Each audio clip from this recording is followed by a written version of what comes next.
Welcome to the Tipsy Guest Podcast. I am your host, Marco Buenrostro, and every week I'm here with the top industry experts, amazing clients, and all my vendor BFFs to bring you the best tips, advice, and juicy behind-the-scenes stories to make wedding and event planning a breeze. So grab your favorite drink and let's get this party started! Hey guys, welcome back to the Tipsy Guest. I am Marco, your host, and I'm so excited to have Katy again from Scarlet Rose. I'm back. You asked for her, and she is back. Oh my God, always exciting to have you. It's so good to be here, and with more wine. Yes. Cheers. Cheers. It's always so cool to have you because I feel like we can talk. Hold on. I feel like we can talk for hours and hours and hours, but we just got to throw everything into a 20-minute episode. I know, which is hard to do. It's hard, but it's a good thing because that way I can have you again. Yeah, anytime you need to come. Anyway, so today we are going to be talking about a topic that I've actually seen you posted about it on social media. She's very dramatic, guys. I know. No, but it makes sense. So today we're going to be talking about the difference between a full-service wedding planner versus a month off or a day off, or is there even such a thing as a week off? Like, I hope not. You're the expert. Lord, Talk to me about it. How does that even work?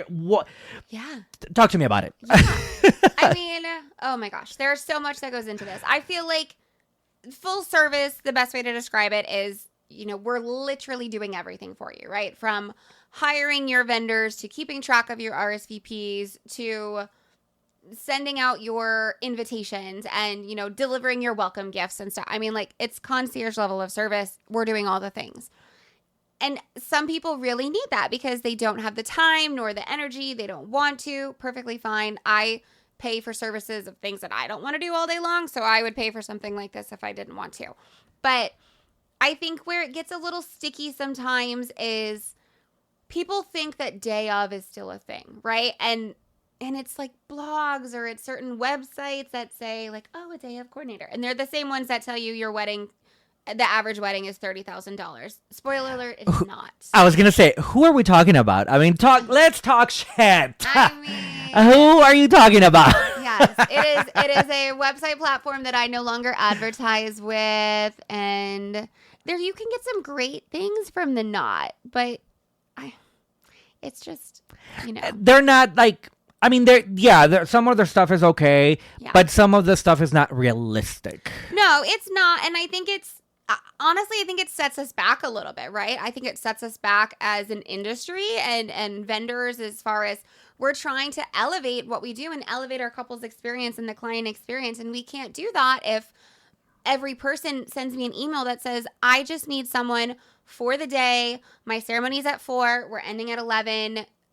What's your pricing? Like, you don't value the service then. Right? Yeah, but and perfect example right there. At least with us, with MVP Photo Booth, every quote, every proposal that we send out to couples are customized to each individual scenario. Right. So they can't just say, oh, ceremony is going to start at this time, this at this time, it's going to end this. Because the timeline never goes according to plan. No. Right? No. And you have to think, like, as a couple, you've been spending months or years planning this day that's so special, and you have all these people in one room for the first and probably only time ever, and you're just going to give it to somebody who's going to step in on the day or 2 days before or a week before and think that they can just get in your head and execute all of it. Like, it's just not possible. And I guess sometimes it's a little bit, it could be a little bit confusing for us vendors, with somebody that's just taking care of the wedding the day off. Because normally, we communicate, the planner communicates with us vendors, giving us, the timeline, the floor layout, we talk to you guys throughout the process of. So when it's somebody that just comes the day off, that just shows up to the day of the wedding, like if it's someone that we haven't worked with, there's like Aunt Susie. Yeah, sometimes couples, and I know sometimes you want to save money, and you do have somebody, my cousin is going to do it, or my friend, she's starting a planning company. It's hard sometimes because there's not that communication with vendors and the planner or the coordinator.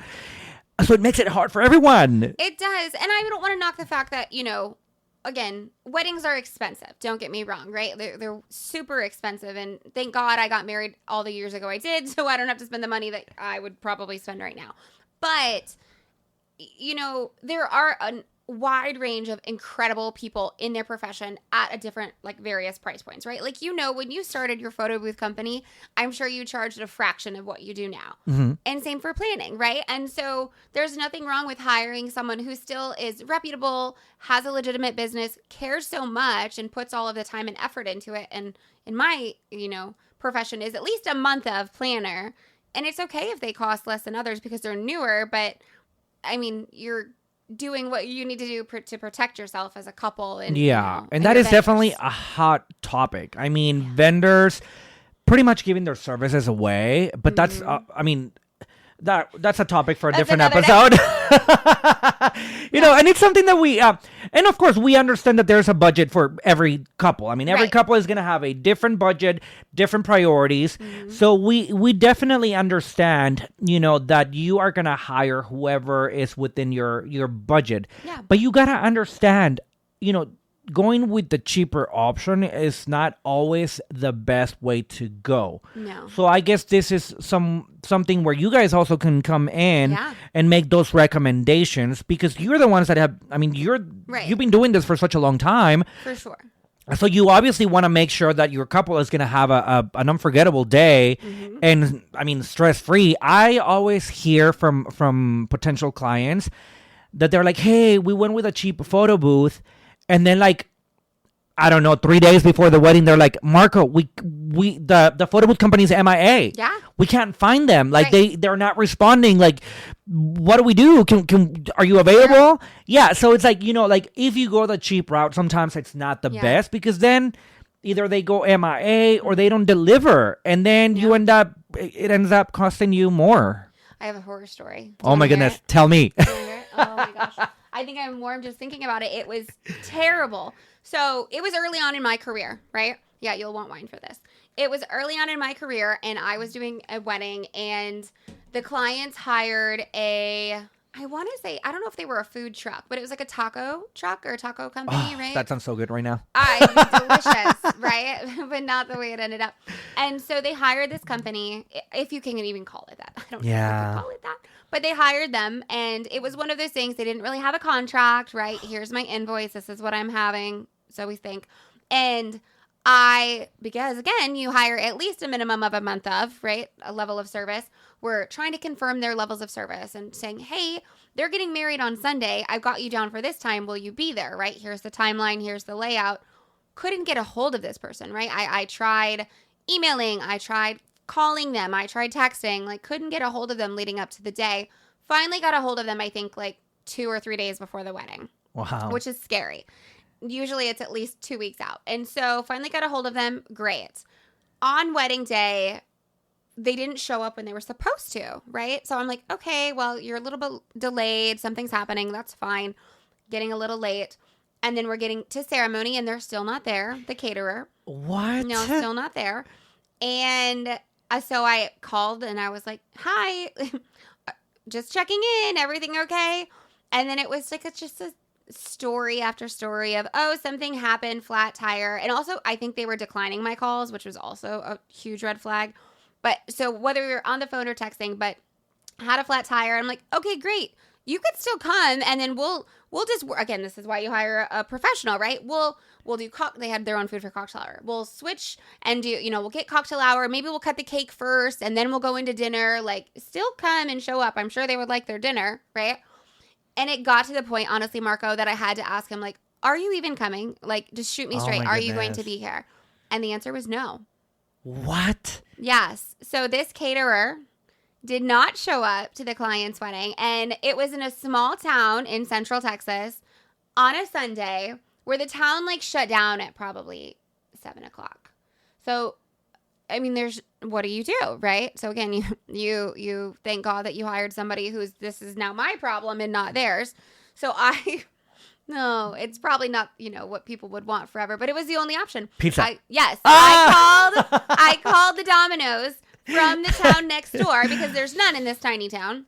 called the Domino's from the town next door and begged them to deliver outside of their radius, had to get the father of the bride's credit card and be like, I'm going to order 20 pizzas. And we did. We just shifted everything. We had some snacks for cocktail hour. Oh, my goodness. They cut their cake early. They did all the formalities. And I tell myself, this is going to be a really funny story for them down the line, right? Like, you're going to be like, oh my God, remember how we had pizza at our wedding? But I'm sure she was freaking, or they were freaking out. It was terrible. I felt so bad for them. And I didn't even get to break the news to them. Like, one of their aunt's second cousins, I don't know, told them before I even got to. So I just watched, like, the color drain from their faces. But that is exactly what happens when you are dealing with people that are not actual companies. Right. And I guess a pro tip here, always make sure that you have a signed contract. Yes. Always. Right. You know, because there's people, I guess in this case. Yeah. So I guess I want to know more. Like I'm sure they had already been paid in full. Like what happens to this taco truck? I don't think that they had been paid in full. And to be honest, it wasn't like, it didn't cost a ton. So then again, it goes back to like, you get what you pay for, right? So if you don't value food on your wedding day, perfectly fine if you don't care that much about it. But still, like, you're hiring someone who isn't charging very much, doesn't have a true contract.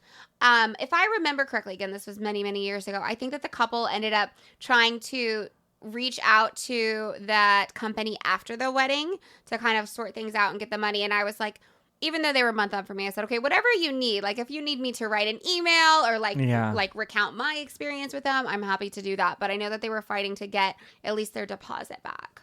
Yeah. And, you know, and it's always a red flag whenever the vendor tells you that there's no need for a contract. Oh. Or I think one of the biggest red flags for me is, oh, you can just pay us the day of the event. That to me, it's crazy. Because I've gotten people that they're like, hey, we're going to pay you the deposit, but then we'll pay you the rest the day of the event. I'm like, no. I'm like, I have my... You know, we, at least for me, we get paid 30 days before the event. Right. You know, they pay a deposit whenever they hire us, and then everything is due 30 days before the wedding. Yes.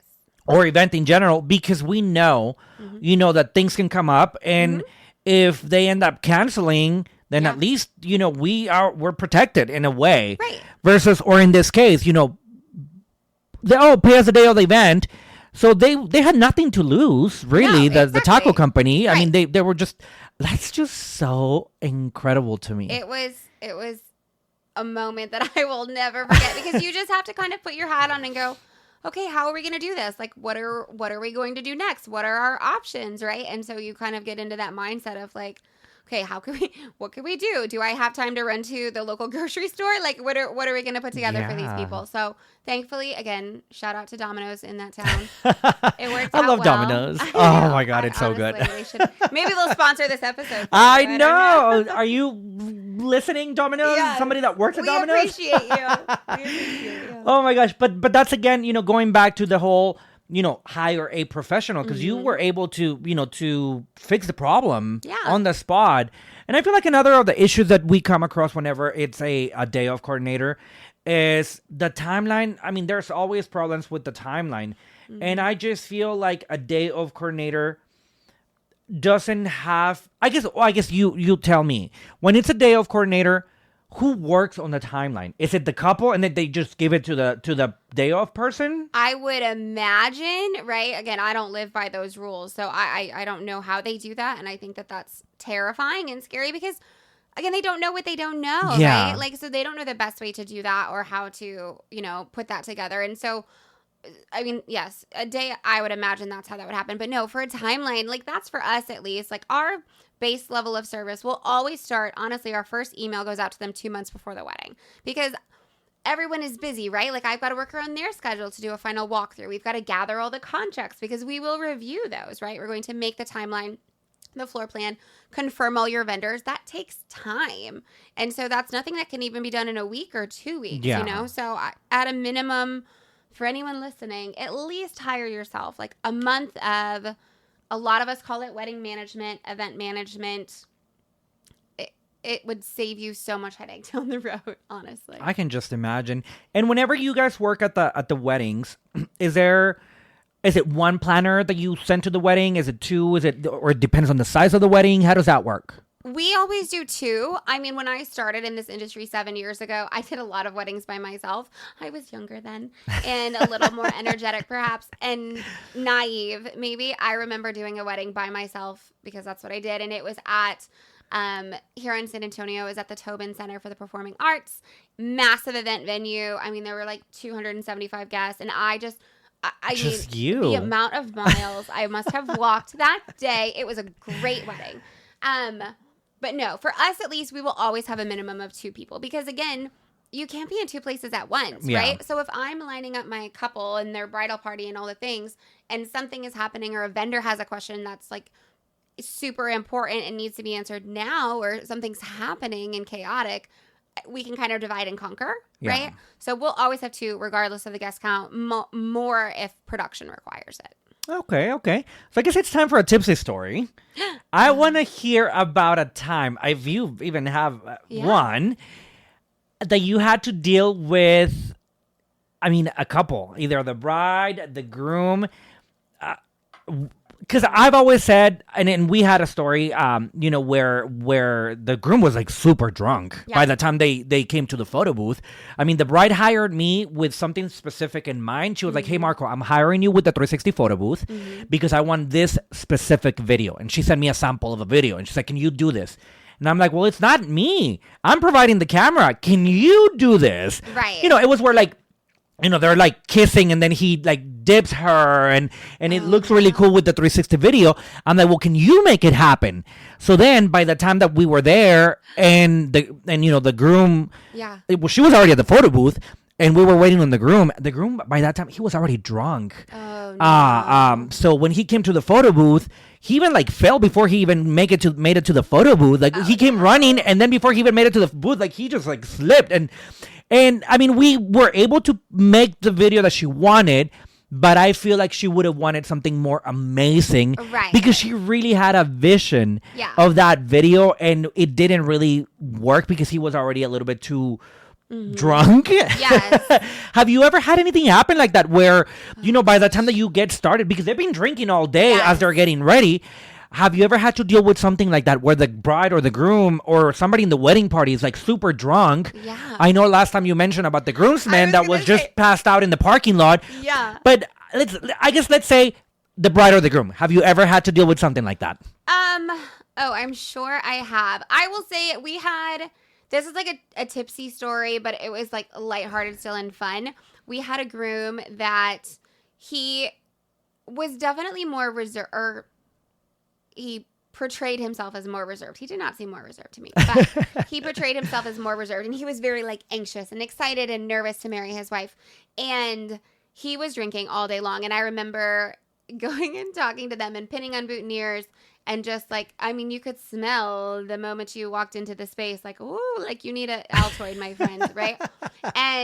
But it made him the other side just so emotional and so just sweet. So I don't know, looking back on that, if he thought, oh my gosh, what did I just like make myself? Because he got up there and they did a speech and it was like a thank you speech. And I don't know if they even meant to do a thank you speech. You know how like usually like the maid of honor and best man give a toast and sometimes the couple says something too. I don't know if they were supposed to say something or if he just took it upon himself. I don't know what they had worked out with each other, to be honest, at that point. But I mean, he must have stood up on that stage and talked for 15 minutes. Oh my goodness. No lie. And it was just over and over the same things. But it was just, again, he was very past the point of tipsy. But it was at least cute because he was grateful, right? He was just like emotional and just thankful for all of the people in their lives and everyone who had come. And his wife just kept like rubbing his back and was like, She knew. It's time to go now. And they were just, I mean, they were sweet. So it was a tipsy story, but but a cute one. Yeah, at least he was a nice tipsy person. All right. Well, Katy, we are running out of time. Thank you again for being with us today. Yeah. I guess just to kind of, right before we go, any advice? I know we talked about it. Sometimes it's based on budget. Sometimes it's based on priorities. But what advice would you give our couples that are listening on going back to day off, month off, week off, or full service, what is your best advice if, let's say, for example, budget is an issue? Yeah. I think if budget is an issue, again, I would go towards a minimum of a month of planner, right? Go towards a minimum of a month of planner if budget is an issue. Know that even if you're paying a premium for that planner, right, if they are higher in your market, there is so much experience and knowledge that comes with that, and it might still be a lot of resources, right? So, even though it's a month of and they charge a little bit higher in their market, they might give you other tools and resources to help make that experience a little bit easier. So, do your research, do your homework, ask all of the questions, right, that you and be open with them on your priorities and what matters to you, because I know, I never want to oversell a couple, right? If someone comes to me and says they want full service, but I know their budget really doesn't allow for that, we'll talk them into a package that makes a little bit more sense. So I think just open and honest communication is probably the best thing you could do. Yeah.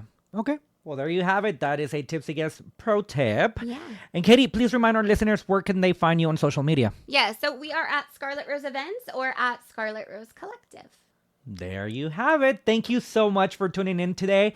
We'll see you next time. Bye.